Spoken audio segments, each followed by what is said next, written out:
The news that's coming out in the last month has made this year feel like somewhere between 3 weeks and 30 years. Amen? Amen.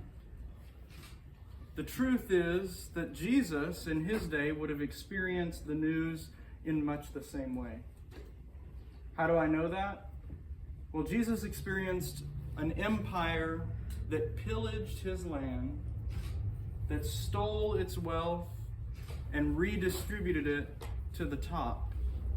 Jesus experienced a world where starvation, skipping meals because there was nothing to eat, was a part of daily life for most people.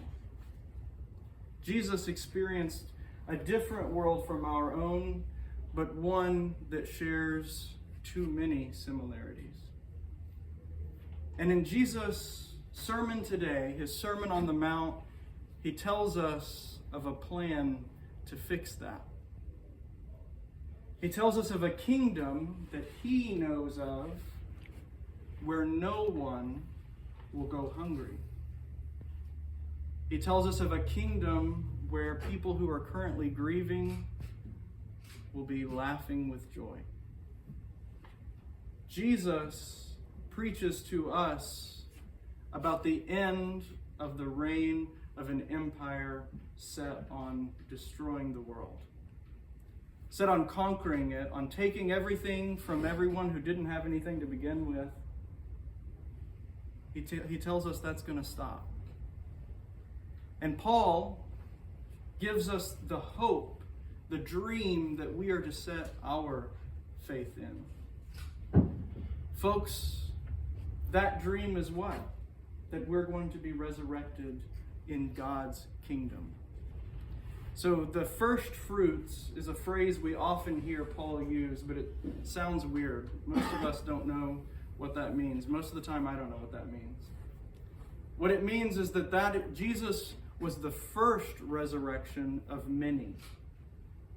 In other words, that Jesus' resurrection won't be special one day.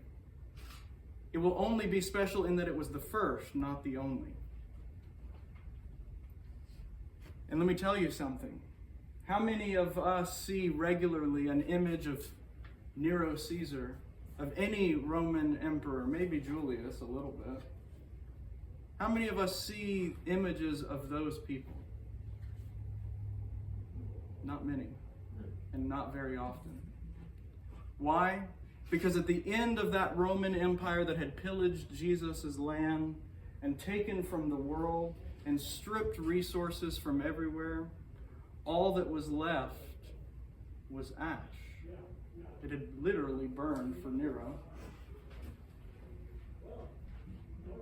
And in that ash, there were still people, right? And what did those people have? Faith. Many of them were Christians. At the end of the Roman Empire, who still stands today? Jesus. And folks, at the end of whatever stresses us out today, who will still stand? Jesus. Our first reading speaks of a beautiful metaphor of a tree with roots that stretch out to a stream. This tree may go through intense heat and drought, but because it stays connected to the source of all the water in the region, it stays connected to life. That's what we're supposed to do, folks. Amen? Amen. If we store our treasure in heaven, if we store our faith in God, we won't run out of love to give. We won't run out of hope or peace because we're not drawing from a different source. We're not drawing our source from the world. We're drawing our source from heaven, just like Jesus did. That's how he could do it. That's how he did everything that he did in the face of death and execution, in the face of marginalization and hatred.